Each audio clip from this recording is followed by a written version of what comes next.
Hello guys, ನಮಸ್ತೆ, welcome back to my channel. ಇವತ್ತು ಈಸಿಯಾಗಿ ಒಂದು ಸ್ಪೈಸಿ ಫಿಶ್ ತವಾ ಫ್ರೈ ಹೇಗೆ ಮಾಡೋದಂತ ನೋಡೋಣ.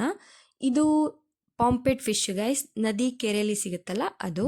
ನೀವು ಯಾವುದಾದ್ರೂ ನಿಮ್ಗೆ ಇಷ್ಟವಾದಂಥ ತೊಗೋಬೋದು, ಕ್ಯಾಟ್ಲಾ, ಜಿಲೇಬಿ ಆ ಥರ.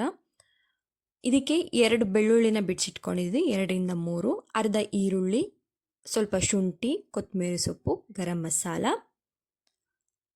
ಹಾಗೂ ಒಂದು ದೊಡ್ಡ ತುಂಡು ಹುಣಸೆ ಹಣ್ಣನ್ನು ಬಿಸಿನೀರಿಗೆ ಹಾಕಿ ನೆನೆಸಿಟ್ಕೊಂಡಿದ್ದೀವಿ. ಮೀನಿಗೆ ಹುಳಿ ಇಂಪಾರ್ಟೆಂಟ್ ಅಲ್ವಾ ಗೈಸ್, ಸೊ ಅದಕ್ಕೆ.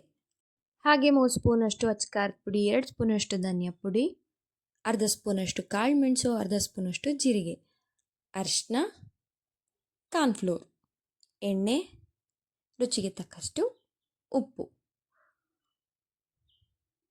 ಮೊದಲು ಜಾರಿಗೆ ಈರುಳ್ಳಿ, ಬೆಳ್ಳುಳ್ಳಿ, ಶುಂಠಿ, ಜೀರಿಗೆ, ಕಾಳುಮೆಣಸು, ಕೊತ್ತಂಬರಿ ಸೊಪ್ಪು, ಅಚ್ಕಾರದ ಪುಡಿ, ಧನಿಯಾ ಪುಡಿ ಹಾಗೆ ಗರಂ ಮಸಾಲ ಇಷ್ಟು ಹಾಕಿ ಪೇಸ್ಟ್ ಮಾಡ್ಕೊಳ್ಳೋಣ.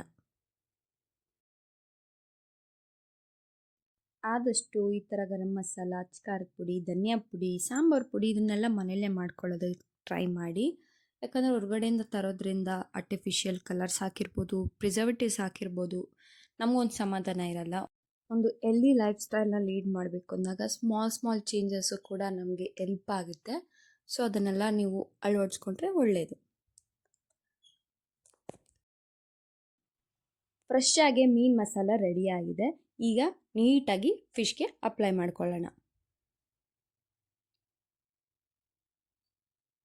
ಆಗಷ್ಟೇ ಮಾರ್ಕೆಟಿಗೆ ಫ್ರೆಶ್ ಆಗಿ ಬಂದಿತ್ತು ಗೈಸ್ ಫಿಶ್ಶು. ಸೊ ನೋಡಿ ಇಷ್ಟ ಆಯಿತು, ತಗೊಂಡೆ. ನಾರ್ಮಲಾಗಿ ನಮ್ಮ ಮನೇಲಿ ಕ್ಯಾಟ್ಲಾ, ಜಿಲೇಬಿ ಈ ರೀತಿಯೇ ಬೆಳೆಸೋದು. ನಮಗೆ ಸೌತ್ ಸೈಡಲ್ಲಿ ಸಮುದ್ರ ನೀರು ಸಿಗುತ್ತೆ ಗೈಸ್, ಬಟ್ ರೇರ್ಲಿ ಸಿಗುತ್ತೆ. ಇಲ್ಲೂ ಕೂಡ ಸಮುದ್ರ ಮೀನು ಸಿಗುತ್ತೆ. ನಾವು ಜಾಸ್ತಿ ಈ ರೀತಿ ಫ್ರೆಶ್ ಆಗಿರೋ ಪಾಂಡ್ ಫಿಶ್, ರಿವರ್ ಫಿಶ್ನೇ ತಿಂತೀವಿ. ಸೊ ಈಗ ರುಚಿಗೆ ತಕ್ಕಷ್ಟು ಉಪ್ಪು ಹಾಕಿ, ಹಾಗೆ ಮೇಲೆ ಕಾರ್ನ್ಫ್ಲೋರ್ ಹಾಕ್ಕೊಂಡ್ರು. ಆ್ಯಕ್ಚುಲಿ ಕಾರ್ನ್ಫ್ಲೋರ್ ಜಾಸ್ತಿ ಬಿದ್ದೋಗ್ಬಿಡ್ತು ಗೈಸ್, ಅದು ನಮ್ಮ ಮಮ್ಮಿ ಕೆಳಗಡೆನೇ ಹಾಗೆ ಬಿಟ್ಬಿಡ್ತಾರೆ. ಎಷ್ಟು ಬೇಕೋ ಅಷ್ಟು ಮಾತ್ರ ಮಿಕ್ಸ್ ಮಾಡಿಕೊಂಡ್ರು. ನೀವು ನೋಡಿ ನಿಧಾನಕ್ಕೆ ಹಾಕ್ಕೊಳ್ಳಿ. ಸ್ಪೂನಲ್ಲಿ ಹಾಕೋಬೇಕಿತ್ತು, ಅರ್ಜೆಂಟೆಲ್ಲ ಥರ ಹಾಕೋಬಿಟ್ರು. ನೀವು 1-2 ಸ್ಪೂನ್ ಹಾಕ್ಕೊಂಡ್ರೆ ಸಾಕು. ಆ್ಯಕ್ಚುಲಿ ಕಾರ್ನ್ಫ್ಲೋರ್ ಹಾಕಲೇಬೇಕು ಅಂತ ಏನಿಲ್ಲ, ಸ್ವಲ್ಪ ಕ್ರಿಸ್ಪಿಯಾಗಿರಲಿ ಅಂತ ಹಾಕಿದ್ದೀವಿ. ಹಾಗೆ ಮೇಲೆ ಸ್ವಲ್ಪ ಕರಿಬೇವಿನ ಸೊಪ್ಪು ಹಾಕಿ ಮಿಕ್ಸ್ ಮಾಡಿಕೊಂಡ್ರು. ಈಗ ಒಂದು ಐರನ್ ತವಾಗೆ ಎಣ್ಣೆ ಹಾಕೋತಿದ್ದಾರೆ. ನಾವು ಕೋಲ್ಡ್ ಪ್ರೆಸ್ಡ್ ಆಯಿಲ್ನ ಯೂಸ್ ಮಾಡ್ತಿದ್ದೀವಿ ಗೈಸ್. ಸ್ವಲ್ಪ ರಿಫೈನಿಂದ ಕೋಲ್ಡ್ ಪ್ರೆಸ್ಡ್ ಆಯಿಲಿಗೆ ಬಂದಿದ್ದೀವಿ. ಇದು ಗ್ರೌಂಡ್ ನಟ್ ಆಯಿಲ್, ಕಡಲೆ ಬೀಜದ ಎಣ್ಣೆ. ಹಾಗೆ ಫ್ರೆಶ್ ಆಗಿರೋ ಕರಿ ಲೀವ್ಸ್ನ ಅಂದರೆ ಕರಿಬೇವಿನ ಸೊಪ್ಪನ್ನ ಹಾಕ್ಕೊಂಡು ಒಂದೊಂದಾಗಿ ಫಿಶ್ನ ಇಡ್ತಾ ಇದ್ದಾರೆ.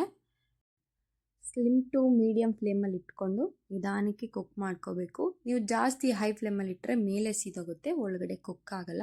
ಫಿಶ್ ಬೇಯೋದಕ್ಕೆ ಜಾಸ್ತಿ ಟೈಮ್ ತಗೊಳ್ಳಲ್ಲ. ನಿಧಾನಕ್ಕೆ 4 ಸೈಡ್ನು ಕೂಡ ಫ್ರೈ ಮಾಡ್ಕೊಳ್ಳಿ. ಫಿಶ್ ಫ್ರೈ ಮಾಡುವಾಗ ಸ್ಲಿಮ್ಮಲ್ಲಿಟ್ಟು ಮುಚ್ಚಳ ಮುಚ್ಚಿ ಬೇಯಿಸಿ ಗೈಸ್. ಆ ಹವೆಲು ಕೂಡ ಮೇಲ್ಗಡೆ ಫಿಶ್ ಬೇಯುತ್ತೆ. ಸೊ ಈಗ ಇದನ್ನು ರಿವರ್ಸ್ ಮಾಡ್ತಾ ಇದ್ದಾರೆ ಮಮ್ಮಿ. ನಿಧಾನಕ್ಕೆ ಸ್ವಲ್ಪ ಜೆಂಟಲಾಗಿ ಹ್ಯಾಂಡಲ್ ಮಾಡಿ, ಇಲ್ಲ ಮುರಿದೋಗುತ್ತೆ. ಇದು ಸ್ವಲ್ಪ ದಪ್ಪ ಇದೆಯಲ್ವಾ, ಸೈಡಲ್ಲೆಲ್ಲ ಕ್ರಾಸ್ ಮಾಡಿ 4 ಸೈಡ್ ಬೇಯಿಸ್ಕೋತಾರೆ. ಮತ್ತೆ ಲಿಡ್ ಕ್ಲೋಸ್ ಮಾಡಿ ಒಂದು 3-4 ನಿಮಿಷ ಫ್ರೈ ಮಾಡಿಕೊಂಡ್ರೆ ಫಿಶ್ ಫ್ರೈ ರೆಡಿ ಆಗುತ್ತೆ. ಮತ್ತೆ ರಿವರ್ಸ್ ಮಾಡಿ ಮತ್ತೆ ಫ್ರೈ ಮಾಡ್ಕೋಬೇಕು, ಆಗ ಮೇಲ್ಗಡೆ ಕ್ರಿಸ್ಪಿ ಆಗುತ್ತೆ. ನೋಡಿದ್ರಲ್ಲ ಎಷ್ಟು ಕ್ವಿಕ್ಕಾಗಿ ಸ್ಪೈಸಿಯಾದ ಫಿಶ್ ತವಾ ಫ್ರೈ ರೆಡಿಯಾಗಿದೆ ಅಂತ. ನಿಮಗೆ ರೆಸಿಪಿ ಇಷ್ಟ ಆಗಿದೆ ಅಂದ್ಕೊಂಡಿದ್ದೀನಿ. ಇಷ್ಟ ಆಗಿದ್ರೆ ಏನು ಮಾಡಬೇಕು ಹೇಳಿ? ಲೈಕ್ ಮಾಡಿ, ಶೇರ್ ಮಾಡಿ, ಕಮೆಂಟ್ ಮಾಡಿ, ಸಬ್ಸ್ಕ್ರೈಬ್ ಮಾಡ್ಕೊಳ್ಳೋದನ್ನ ಮರಿಬೇಡಿ. Thanks for watching. Love you all.